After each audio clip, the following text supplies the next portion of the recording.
എങ്ങനെയെന്നോ നാം അറിയണം. ഈ ആലയത്തില് നടക്കേണ്ടത് എങ്ങനെയാണ് എന്ന് നമ്മൾ എന്ത് ചെയ്യണം? അറിയണം.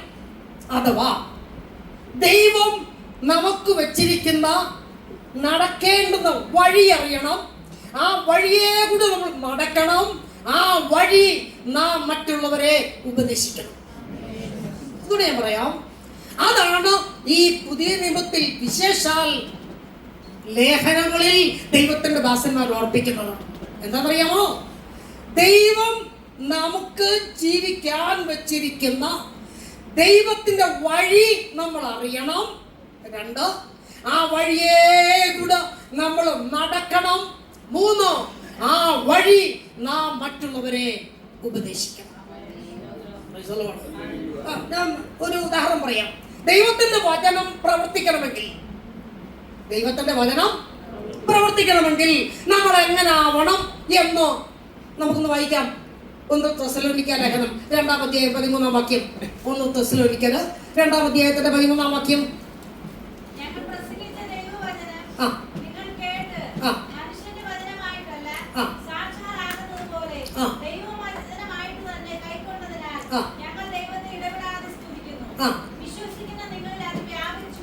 മതി. ഞങ്ങൾ പ്രസംഗിച്ച വചനം നിങ്ങൾ എന്ത് ചെയ്തു? കേട്ടു. അല്ല, കൈക്കൊണ്ടതിനാൽ വായിക്കാം. വിശ്വസിക്കുന്ന നിങ്ങളിൽ അതെന്ത് ചെയ്യും? അപ്പം ദൈവത്തിന്റെ നിങ്ങളിൽ പ്രവർത്തിക്കും. എന്ത് പ്രവർത്തിക്കും? വചനം പ്രവർത്തിക്കും. എപ്പോൾ പ്രവർത്തിക്കും? അല്ല, അത് മാത്രം പോരാ. ആദ്യം പറയുകയാണ്, നിങ്ങൾ കേട്ടു. 2, കൈക്കൊണ്ടു. 3, വിശ്വസിച്ചു. നോക്കിയേ, ദൈവത്തിന്റെ വചനം കേട്ടു.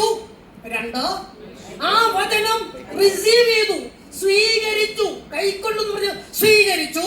3, ആ വചനം ഇത് മനുഷ്യന്റെ വചനമല്ല, ഇത് ദൈവത്തിന്റെ വചനമാണ് എന്ന് അതിൽ വിശ്വസിക്കുമ്പോൾ that will work in you or work in us.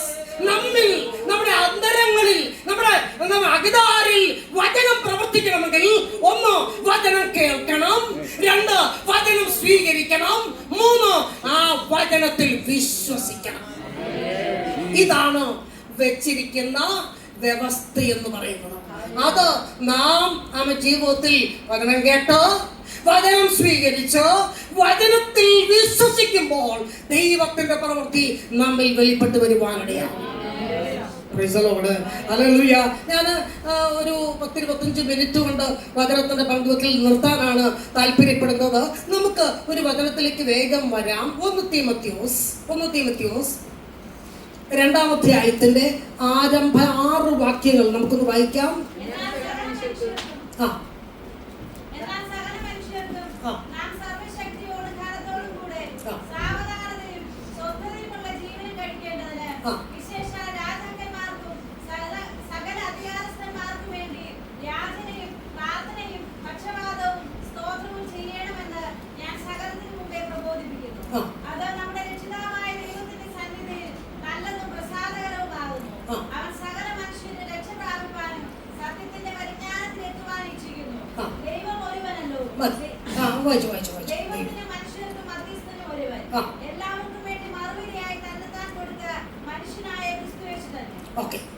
ഈ വചനങ്ങൾക്കായിട്ട് കർത്താവിന് നമുക്കൊന്ന് സ്തോത്രം പറയാം. നമുക്കറിയാം 1 തീമോഥെയോസ്, 2 തീമോഥെയോസ്, തീത്തോസ്, വിശേഷാൽ ഫിലോമോനും ചിലർ ഉൾപ്പെടുത്തുന്നുണ്ട്. എല്ലാ പണ്ഡിതന്മാരും അല്ലെങ്കിലും വിശേഷാൽ ഇത് 3 1 തീമോഥെയോസ്, 2 തീമോഥെയോസ്, തീത്തോസ്. ആ ലേഖനങ്ങളെ എന്താ വിളിക്കുന്നത്? ഇടയലേഖനങ്ങൾ, പാസ്റ്ററൽ എപ്പിസ്റ്റൈൽസ് എന്നാണ് എന്ന് നമുക്കറിയാം. വിശേഷാൽ ഇതിലെ ചില പ്രയോഗങ്ങളൊക്കെ നമുക്കത്ര അത് മനസ്സിലാവുകയില്ല. 2-3 മാത്രം ഞാൻ ഒന്ന് പറയാം. 1 തീമോഥെയോസ് 6-ാം വാക്യം വായിച്ച്. 1 തീമോഥെയോസ് 6-ാം വാക്യം.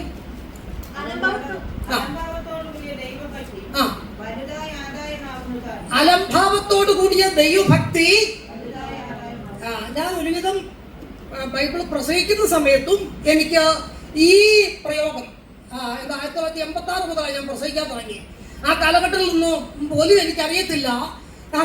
ഞാൻ മനസ്സിലാക്കിയിരുന്നത് അലസതയെന്ന. അലംഭാവത്തോടു കൂടിയ ദൈവഭക്തി വലിയ ഹല്ലേലൂയ. എന്താ അലംഭാവം എന്ന വാക്കിന്റെ അർത്ഥം? സംതൃപ്തി, കണ്ടന്റ്മെന്റ് അല്ലെങ്കിൽ സാറ്റിസ്ഫാക്ഷൻ. സംതൃപ്തിയോട് കൂടിയ ദൈവഭക്തി എന്താ? ഓക്കെ, 5-ാം അധ്യായത്തിന്റെ 21-ാം വാക്യം വായിച്ചേ. അതേ പുസ്തകത്തിൽ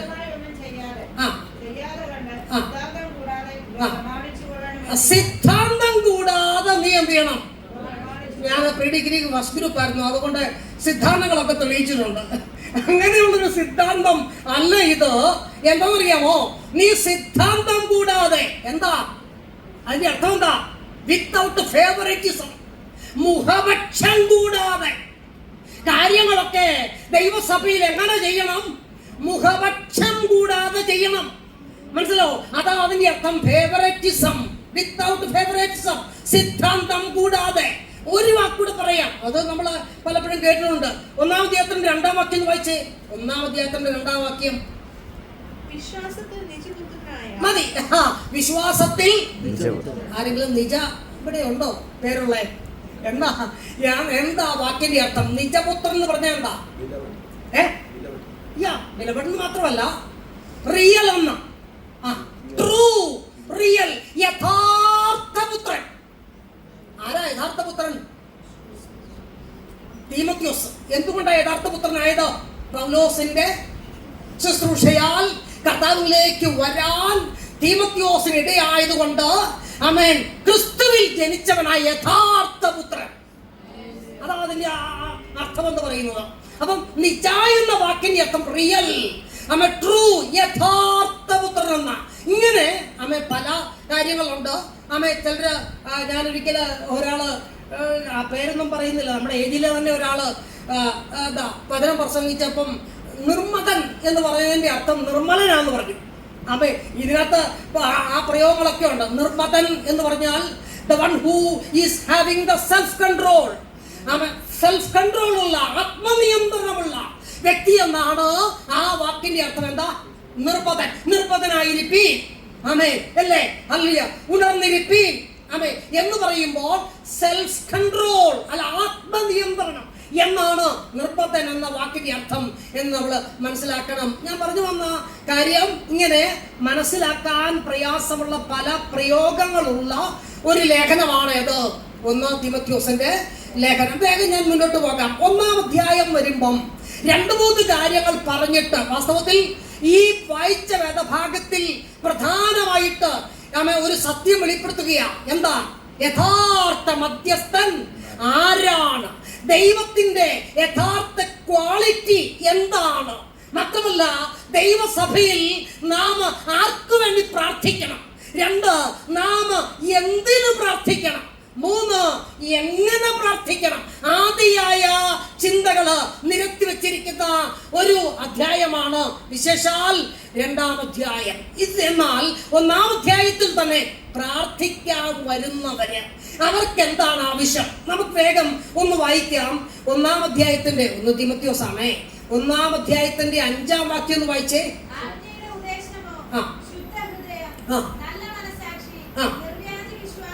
മതി. എന്താ വായിക്കുന്നത്? 1, ശുദ്ധ ഹൃദയം. നമ്മള് ഇന്നത്തെ പ്രാർത്ഥനയൊക്കെ കഴിഞ്ഞു. ഇനി നാളെ നമ്മൾ ഒന്നിച്ചെന്ത് ചെയ്യും? കൂടി പ്രാർത്ഥിക്കാൻ പോവുകയാണ്.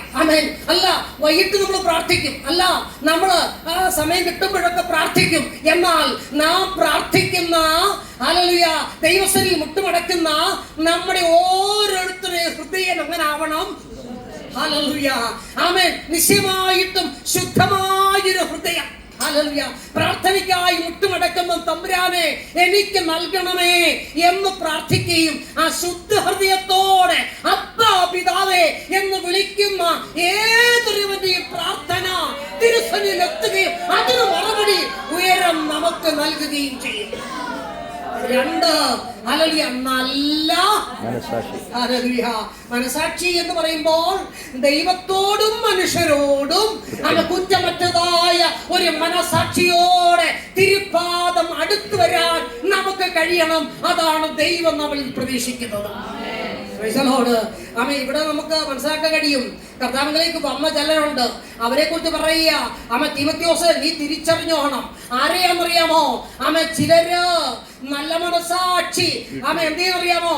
വിട്ടുകളഞ്ഞിട്ട് അവരുടെ മനസ്സൊക്കെ എന്തായെന്നറിയാമോ? മലിനപ്പെട്ടു പോയി. അവര് വിശ്വാസത്തിൽ നിന്ന് പോയി. അലക്സാണ്ടറും ഹുമനിയോസും ഒക്കെ ഈ ഗ്രൂപ്പിൽ പെട്ടവരാ. അതുകൊണ്ട് നമ്മുടെ നല്ല മനസാക്ഷി, ഗുഡ് കോൺഷ്യൻസ് നമ്മൾ വിട്ടുകളയരുത്. ദൈവത്തോടും മനുഷ്യരോടും നല്ല മനസാക്ഷിയോടെ ആരാധിക്കാനും പ്രാർത്ഥിക്കാനും നാം തയ്യാറാകണം. അതാണ് ജീവിതത്തിന്റെ ധന്യത എന്ന് പറയുന്നത്. മാത്രമല്ല മൂന്നാമത്തെ കാര്യം താൻ പറയുകയാണ്, നമുക്ക് നിർവ്യാജമായ വിശ്വാസം. വ്യാജമല്ല, നിർവ്യാജമായ എന്ന് പറഞ്ഞാൽ ജീവിതത്തിൽ വിശ്വസിക്കുന്നത് എന്താ? ശുദ്ധ ഹൃദയത്തിൽ നാം ദൈവത്തെ വിശ്വസിക്കാൻ, ദൈവത്തിന്റെ വചനത്തെ വിശ്വസിക്കാൻ തയ്യാറാകണം. അവിടെ ദൈവം നമുക്ക് വേണ്ടി പ്രവർത്തിക്കണം. ഹല്ലേലൂയ. അപ്പൊ തന്നെ ദൈവദാസനായ പൗലോസ് പറയുന്ന ഒരു കാര്യമുണ്ട്. ഹല്ലേലൂയ. എനിക്ക് പുകഴുവാനും പ്രശംസിപ്പാനും ഒന്നുമില്ല. ഞാൻ ആരായിരുന്നു അറിയാമോ? താൻ പറയുകയാണ് 1-ാം അധ്യായത്തിന്റെ 13-ാം വാക്യം നിങ്ങളൊന്ന് വായിച്ചേ. 13-ാം വാക്യം.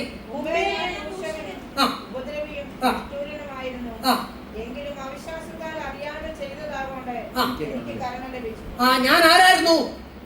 15-ന്റെ അവസാന ഭാഗങ്ങളൊന്ന് വായിച്ചേ. അതെല്ലാം കൂടെ ക്രോഡീകരിച്ച് പൗലോസ് പറയുക. വായിച്ചേ. ഞാൻ ആരാണെന്ന് അറിയാമോ? പാപികളിൽ ഒന്നാമനായിരുന്നു. ഞാൻ നിഷ്ഠൂരനായിരുന്നു. ഞാന് സഭയെ ഉപദ്രവിച്ചവനാണ്. ഞാന് ഉപദ്രവിയ ദൂഷകനാ, നിഷ്ഠൂരനാ. ഞാൻ പാപികളിൽ ഒന്നാമനാ. എന്നാൽ ഹല്ലേലൂയ, ദൈവം തന്റെ കൃപയാൽ എനിക്ക് തന്റെ ദിവ്യമായ ശക്തി തന്നു. ദൈവം തന്റെ കൃപയാൽ എനിക്ക് തന്റെ ശുശ്രൂഷ നൽകി. ദൈവത്തിന്റെ കൃപയാൽ എന്നെ ആത്മാവിൽ നിറച്ചു. ഹല്ലേലൂയ. മാത്രമല്ല എന്നെ ചുമക്കാനും വിതയ്ക്കാനും ഒരു വിത്ത് ഏൽപ്പിച്ചു. ഈ കാര്യങ്ങളൊക്കെയാണ് പൗലോസ് പറയുന്നത്. ഞാൻ സമയത്തിന്റെ കുറവ് നിമിത്തം വേഗം അങ്ങ് മുന്നോട്ട് പോകുക. ഇതൊക്കെ പറഞ്ഞേച്ച് ഹല്ലേലൂയ, ദൈവസന്നിധിയിൽ പ്രാർത്ഥന എത്തണമെങ്കിൽ നാം എങ്ങനെ പ്രാർത്ഥിക്കണം, എന്തിനു പ്രാർത്ഥിക്കണം, ആർക്ക് വേണ്ടി പ്രാർത്ഥിക്കണം, ആദ്യമായ ചിന്തകളാ 2-ാം അധ്യായത്തിന്റെ ആരംഭത്തിൽ. അതാണല്ലോ നമ്മൾ വായിച്ചത്. നമുക്കൊന്നുകൂടെ ആരംഭ വാക്യങ്ങൾ വായിക്കാം.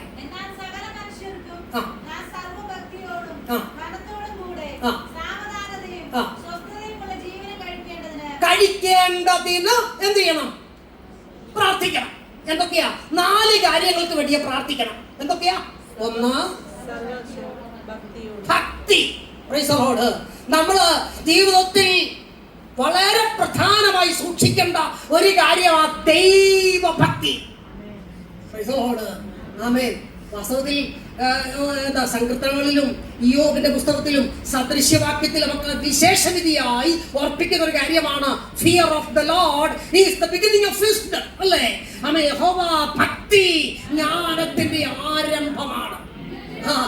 ദൈവിക ജ്ഞാനം നമ്മുടെ അകതാരിൽ വ്യാപരിക്കാൻ, നമ്മുടെ തലമുറകള് ദൈവഭക്തിയിൽ മുന്നോട്ട് പോകാൻ, ജീവിതത്തിൽ ധന്യപ്പെടാൻ, അനുഗ്രഹിക്കപ്പെടാൻ ഏറ്റവും പ്രധാനമായി വേണ്ടതാണ് ഭക്തി എന്ന് പറയുന്നത്.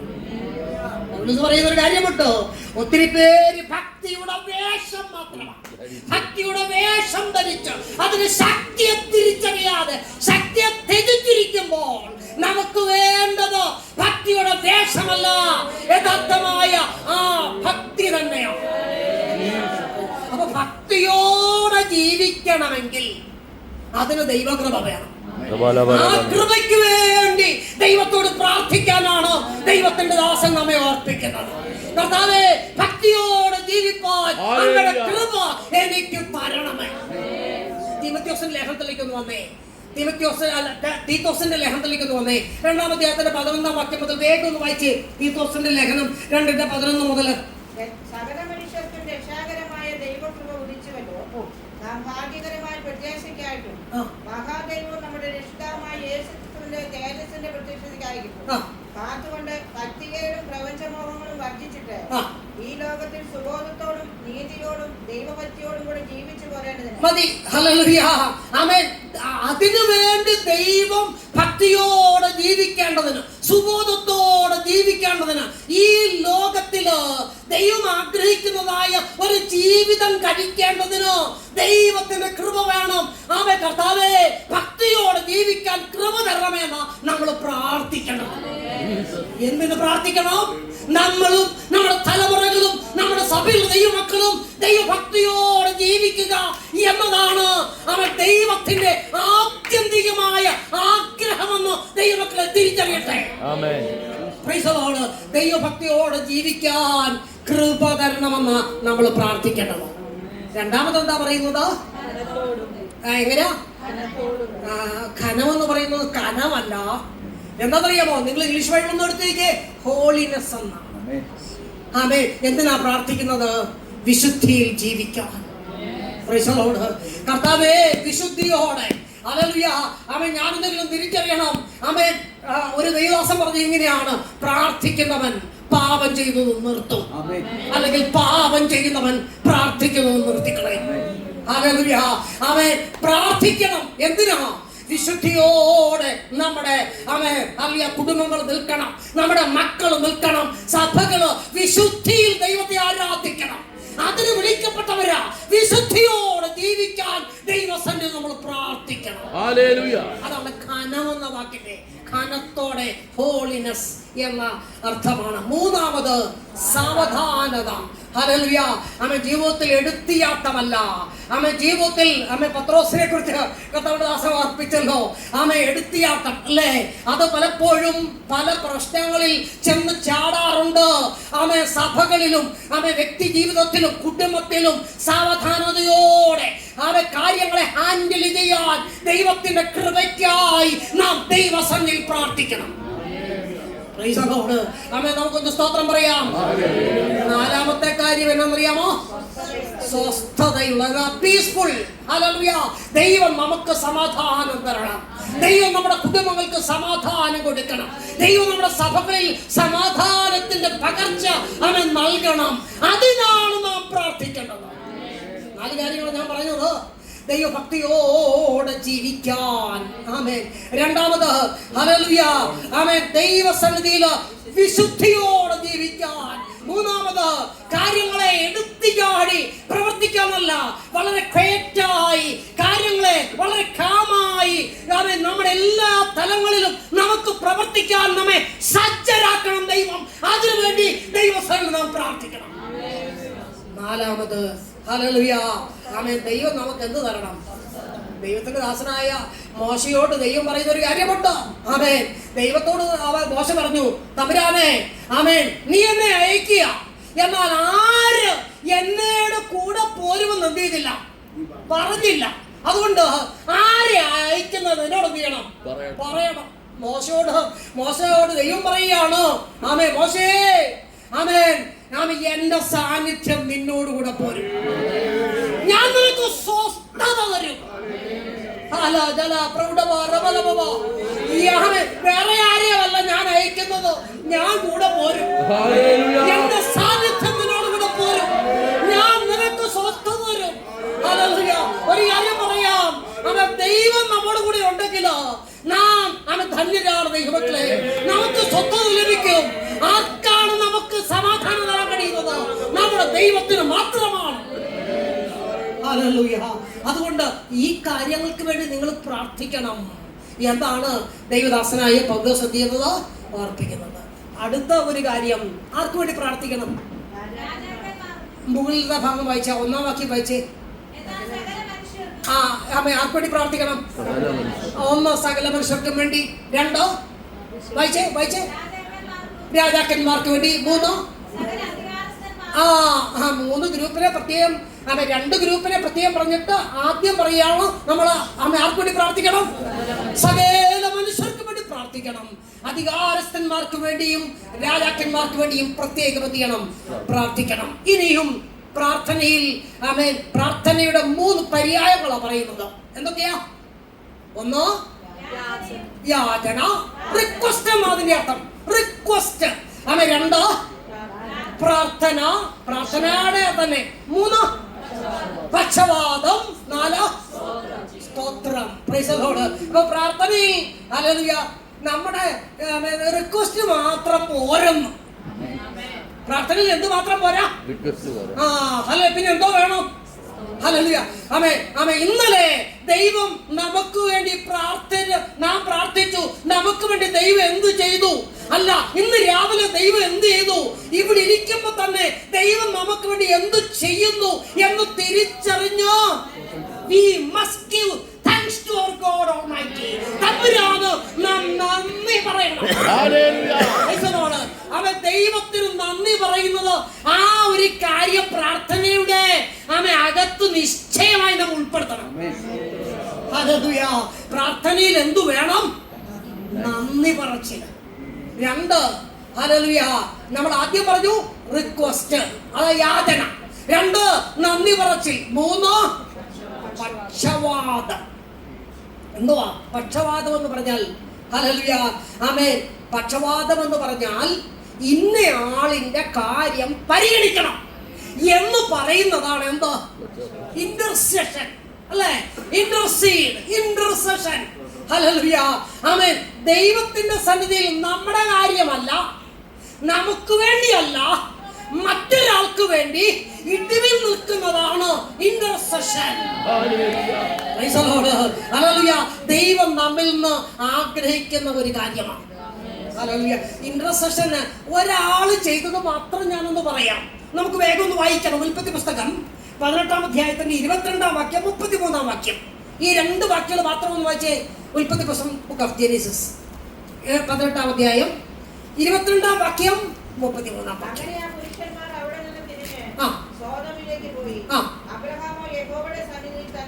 അബ്രഹാമോ യഹോവയുടെ സന്നിധിയിൽ തന്നെ നിന്നു. എന്തിനാ നിൽക്കുന്നേ? തന്റെ സഹോദര പുത്രനും കുടുംബവും നമ്മെ വിടിവിക്കപ്പെടണം. ഈ ന്യായവിധിയിൽ വിടിവിക്കപ്പെടണം. ദൈവകരത്തിന്റെ ആ വ്യാപാരത്താൽ അവർ തകർന്നു പോകരുത്. ശിക്ഷാവിധിയിൽ നിന്ന് അവര് വിടിവിക്കപ്പെടണം. അതിനു വേണ്ടി ദൈവത്തിന്റെ സന്നിധിയിൽ നിന്നു. 33-ാം വാക്യം വായിച്ചേ.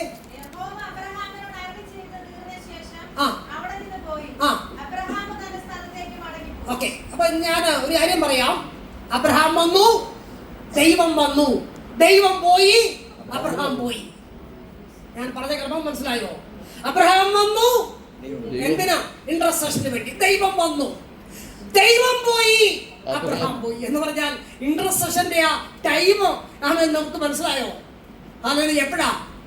ഹല്ലേലൂയ. ദൈവസന്നിധിയിൽ മുട്ടുമടക്കിയ അബ്രഹാം, ആ മുട്ടുമടക്കിയപ്പോൾ അവിടേക്ക് ദൈവം ഇറങ്ങി വന്നു. അവിടെ ഒരു സംവാദമാണ്, അല്ലെ? നമുക്കറിയാം സംവാദമാണ്. അനന്തരം ദൈവം പോയി. അപ്പോഴാ അബ്രഹാം അവിടുന്ന് എഴുന്നേക്കുന്നത്. ഇതാണ് അല്ലയ ഇന്റർസെഷന് നമ്മൾ സമയം ചെലവഴിക്കണം. ഒരു സ്തോത്രം അറിയാമോ? ദേശത്തെ നശിപ്പിക്കാതെ വണ്ണം അതിനും മതിൽ കെട്ടി ഇടിവിൽ നിൽക്കാൻ ഒരു പുരുഷനെ അന്വേഷിച്ചു, ആരെയും കണ്ടില്ല. അതുകൊണ്ട് എന്റെ കോപം, അല്ലെ, ആ ദേശത്തിന്റെ മേൽ വ്യാപരിച്ചെന്ന് ദൈവം പറയുന്നത്. സഹോദരങ്ങളെ, ഞാൻ ഒരു കാര്യം പറയാം. ദൈവം നമ്മെ കുറിച്ച് ആഗ്രഹിക്കുന്നത് എന്നറിയാമോ? നാം ദൈവസന്നിധിയിലോ പക്ഷവാദം ചെയ്യണം. എന്നാൽ അടുത്ത ഒരു സത്യം, ദൈവം ഒരുവനല്ലോ. ദൈവത്തിനും മനുഷ്യർക്കും മധ്യസ്ഥൻ ഒരുവൻ. There is only one mediator. Amen. Amen. That is Christ, Lord Jesus. അല്ലേ? യേശു എന്ന ഒരൊറ്റ മധ്യസ്ഥനേ ഉള്ളൂ. ഒറ്റ മധ്യസ്ഥനേ ഉള്ളൂ. വാസ്തവത്തിൽ എല്ലാവരും ധരിച്ചു വെച്ചേക്കും ഈ പക്ഷവാദവും മധ്യസ്ഥതയും രണ്ടും ഒന്നാണ് ധരിച്ചു വെച്ചേക്കുന്നത്. പക്ഷവാദം ചെയ്യാൻ മനുഷ്യർക്ക് കഴിയും, മധ്യസ്ഥത ചെയ്യാൻ മനുഷ്യർക്ക് കഴിയില്ല. ഒരൊറ്റ മീഡിയേറ്ററേ ഉള്ളൂ, ഒരൊറ്റ മധ്യസ്ഥനേ ഉള്ളൂ. ഹല്ലേലൂയ. അത് നമ്മുടെ കർത്താവായ യേശു ക്രിസ്തു. നമുക്ക് എന്ത് ചെയ്യാം? പക്ഷപാതം ചെയ്യാം. അതാണ് ആമേൻ ഇവിടെ വെളിപ്പെടുത്തപ്പെടുന്ന ഒരു സത്യം എന്ന് പറയുന്നത്. ആമേൻ. ഞാൻ എൻ്റെ വാക്കുകൾക്ക് വേഗം വിരാമം കുറിക്കുവാനായിട്ട് പോവുകയാണ്. ദൈവമക്കളെ, ദൈവസന്നിധിയിൽ ദൈവത്തിന് പ്രസാദകരമായ ഒരു കാര്യമാണ്. 3-ാമത്തെ വാക്യം ഒന്ന് വായിച്ച് ഞാൻ വാക്കുകൾക്ക് വിരാമം കുറിക്കും. 3-ാമത്തെ വാക്യം ഒന്ന് വായിച്ചേ. ഏതോ ഏതോ സകല മനുഷ്യർക്കും വേണ്ടി, വിശേഷാൽ രാജാക്കന്മാർക്കും അധികാരസ്ഥന്മാർക്കും വേണ്ടി യാതനയും പ്രാർത്ഥനയും പക്ഷപാതവും സ്തോത്രവും കഴിക്കുന്നത് ദൈവത്തിന്റെ സന്നിധിയിൽ പ്രസാദകരമാണ്. ദൈവത്തിന് പ്രസാദകരമാണ്. ഞാൻ മുമ്പേ പറഞ്ഞ ആ കാര്യത്തിലേക്ക് വന്ന് ഞാൻ വാക്കുകൾക്ക് വിരാമം കുറിക്കാം. ഹല്ലേലൂയ. ദൈവത്തിന്റെ വഴികള് അറിയണം, ആ വഴിയിൽ നടക്കണം, ആ വഴി കാട്ടിക്കൊടുക്കണം. അതിനാണ് ദൈവം നമ്മെ വിളിച്ചിരിക്കുന്നത്. ചിന്ത നമുക്ക് അനുഗ്രഹമാകട്ടെ. ദൈവം നമ്മെ ചേർന്ന് അനുഗ്രഹിക്കട്ടെ.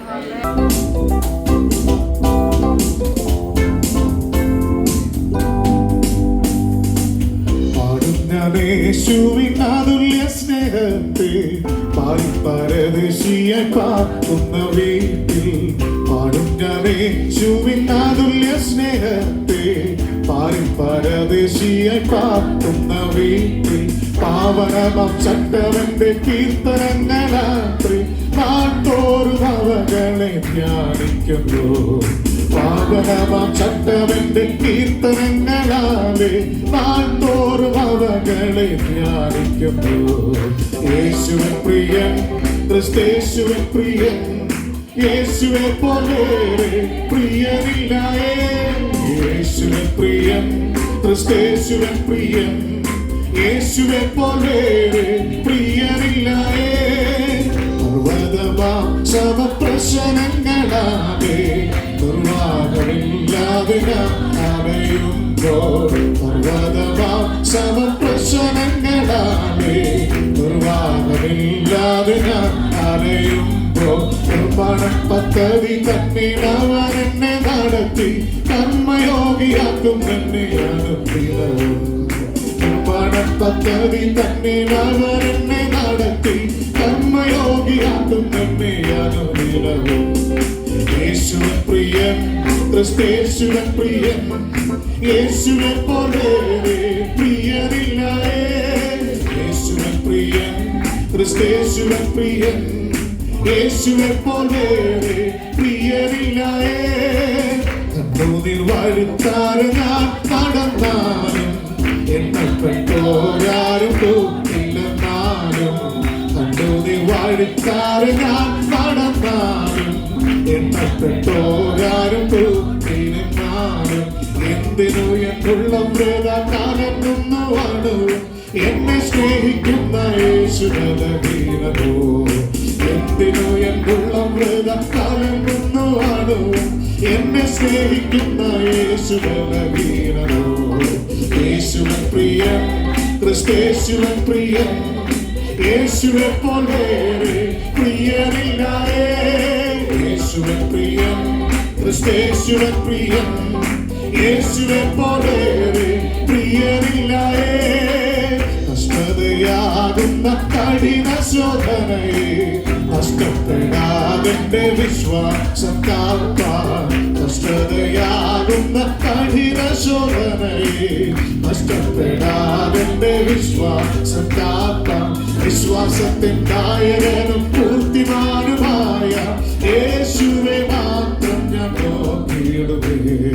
വിശ്വാസത്തിൻ നായകനും പൂർത്തിമാനുമായ യേശുവെ മാത്രം ഞാൻ നോക്കിയിടുവേ. യേശുവൻ പ്രിയൻ, ക്രിസ്തേശുവൻ പ്രിയൻ, യേശുവെ പോലെ ഹല്ലേലൂയ. യേശുവൻ പ്രിയൻ, ക്രിസ്തേശുവൻ പ്രിയൻ, യേശുവെ പോലെ പ്രിയനില്ലായേ. മന്നവൻ കൂടാരമാഴിക്കിടുമെന്നോ എൻ പ്രിയൻ വരവും സമീപമായെന്നോ. മന്നവൻ കൂടാരമാഴിക്കിടുമെന്നോ എൻ പ്രിയൻ വരവും സമീപമായെന്നോ. ഏതിനും ഞാൻ ഒരുക്കുന്നു ഹൃദയം തോറും എനിക്കെന്റെ ഇമ്പ വീട്ടിൽ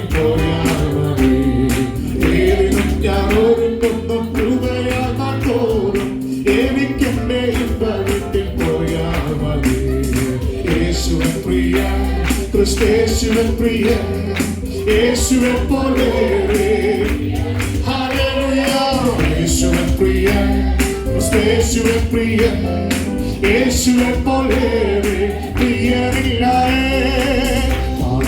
യേശുവിൻ അതുല്യ സ്നേഹത്തെ പാടി പരദേശിയൻ പാർക്കുന്ന വീട്ടിൽ യേശുവിൻ അതുല്യ സ്നേഹത്തെ പാടി പരദേശിയൻ പാർക്കുന്ന വീട്ടിൽ പാവനമച്ചട്ടമെന്റെ കീർത്തനങ്ങളാവേ നാൾത്തോറും അവകളിൽ ധ്യാനിക്കുന്നു പാവനമച്ചട്ടമെന്റെ കീർത്തനങ്ങളാവേ നാൾത്തോറും അവകളിൽ ധ്യാനിക്കുന്നു യേശുവൻ പ്രിയൻ ക്രിസ്തേശുവൻ പ്രിയൻ യേശുവെ പോലെ ഹല്ലേലൂയ യേശുവൻ പ്രിയൻ ക്രിസ്തേശുവൻ പ്രിയൻ യേശുവെ പോലെ യേശുവൻ പ്രിയൻ ക്രിസ്തേശുവൻ പ്രിയൻ യേശുവെ പോലെ യേശുവൻ പ്രിയൻ ക്രിസ്തേശുവൻ പ്രിയൻ യേശുവെ പോലെ ഓ ഹല്ലേലൂയ ദൈവത്തിന്റെ മഹത്വം ദൈവത്തിന്റെ മഹത്വം price the Lord hallelujah hallelujah hallelujah ഇത് പകലത്തിനെ തുറന്ന് വിളിച്ചു പറ എന്റെ യേശുവിന്റെ പ്രിയനാണ് ഹല്ലേലൂയ ഹല്ലേലൂയ യേശുവിനെ പോലെ അവൻ മറ്റൊരു പ്രിയനില്ല യേശുവിനെ പോലെ എന്നെ സഹായിപ്പാൻ കഴിയുന്ന മറ്റാരുമില്ല യേശുവിനെ പോലെ എന്നെ താങ്ങി നടത്തുന്ന മറ്റാരുമില്ല കഷ്ടതയുടെ നടുവിൽ കൂടി ഞാൻ കടന്നു പോകുമ്പോൾ എന്നോട് കൂടെ ഇറങ്ങി വന്ന് എന്നെ കരം പിടിച്ച് നടത്താൻ കഴിയുന്ന മറ്റൊരുത്തനില്ലെന്ന് ഇന്ന് രാവിലെ അധരം തുറന്ന് വിളിച്ചു പറ എന്റെ യേശു മാത്രം എന്റെ യേശുവിനെ പോലെ എന്നെ സ്നേഹിക്കാൻ എന്റെ യേശുവിനെ പോലെ എന്നെ കരുതാൻ എന്റെ യേശുവിനെ പോലെ എനിക്ക് വേണ്ടി പ്രവർത്തിക്കാൻ എന്റെ യേശുവിനെ പോലെ എന്റെ പ്രതിസന്ധികളുടെ നടുവിൽ എനിക്ക് വേണ്ടി ഇറങ്ങി വരാൻ ഹല്ലേലൂയ മറ്റൊരു ദൈവമില്ല